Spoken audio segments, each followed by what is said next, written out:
सांगली जिल्ह्यात इंधनाचा पुरेसा साठा, पंपावर अनावश्यक गर्दी टाळण्याचे आवाहन. सांगली जिल्ह्यात पेट्रोल आणि डिझेलचे सुरक्षित वितरण व्हावे तसेच पेट्रोल डिझेलचा अवाजवी साठा रोखण्यासाठी नियुक्त जिल्हास्तरावरील दक्षता आणि फिरती पथकांच्या तपासण्या सुरू असून पेट्रोल डिझेलचे सुरळीत वितरण करण्यात येत आहे. सध्या जिल्ह्यात पुरेसा पेट्रोल आणि डिझेलचा साठा उपलब्ध आहे.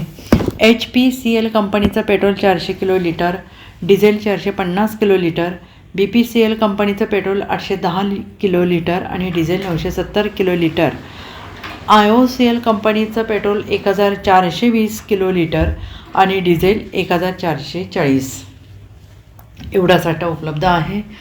यामुळे जिल्ह्यातील ग्राहकांना पेट्रोल डिझेलचा पुरवठा सुरळीत राहणार आहे. तरी सर्व ग्राहकांनी पेट्रोल आणि डिझेल पंपावर अनावश्यक गर्दी करणं टाळा, असं आवाहन जिल्हा प्रशासनातर्फे करण्यात येत आहे.